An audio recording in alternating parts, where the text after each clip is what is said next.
The crate was delivered to the cottage at 5 o'clock in the afternoon. 2 men carried it into our little living room, put it down in front of the fire, and then they drove away in their van. For the next 4 hours, I left it there and continued working at my desk. I built up the fire with coal and a few freshly split logs of spruce from the forest, cooked some supper, leaving some to stay warm for my wife until she came in from working in the village. Outside, it grew dark, and there was the pattering of fine rain on the windows of the cottage. The wind blew up and made the trees of the plantation rattle. It was October. I could hear the tumbling of the stream at the foot of the garden, a reassuring sound, a background to the explosive crackle of the logs, the whining of wet wood in the growing heat of the fire. A curtain of drizzle concealed the mountains. They were dissolved into the sky, removed from around the village as though they had never been there. I worked for a while, and I ate. The crate stood silent on the rug, in front of the hearth. It was a box of white wood, about 3 feet square, with a panel of perforations on the top to ventilate the contents.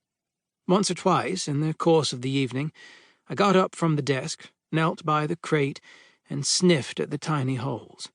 I blew into them. I smelt the new wood, its clean, useful smell, and from the perforations there came the pungent whiff of the beach, the rotten air of an estuary which dries a little and sweats before the return of the cleansing tide. Inside the box, there was something warm and breathing. Asleep, perhaps, sleeping in a bed of stale straw. No sound, no movement. I returned to my work, but I was restless, so I abandoned it for another look at the newspaper. Sometimes, as I read, my hand strayed and rested on the corner of the white wooden crate.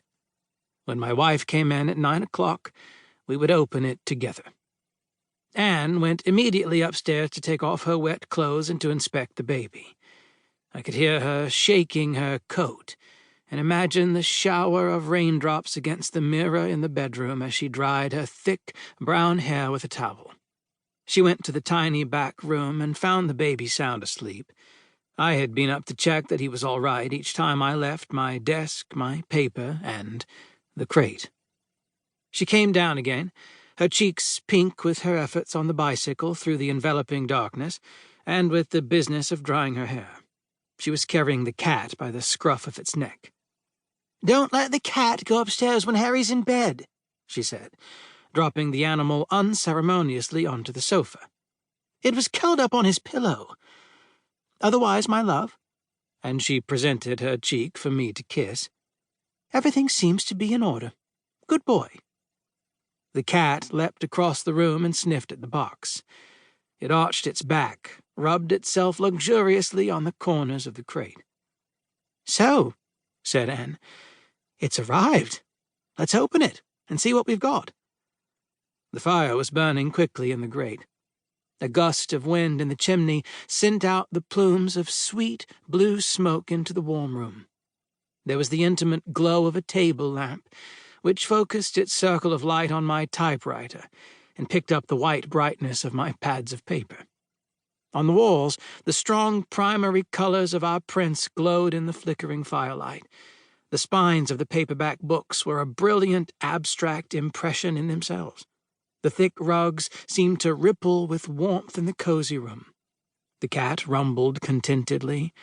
Upstairs, the baby was asleep. I went to the kitchen and came back with a screwdriver. It would be easy to open the crate. The top panel with its rows of holes came away with 3 gentle probings of the screwdriver. I put the lid and its twisted staples on an armchair. Together, we looked down into the box, grimacing at the smell which sprang powerfully up from inside and eclipsed the sweetness of the fire, the scent of my wife's hair. There was a thick layer of straw. It moved a little with the sudden intrusion of light. To keep listening to this audiobook, I've left you a link in the description so you can do it, at no cost thanks to Audible's 30-day free trial.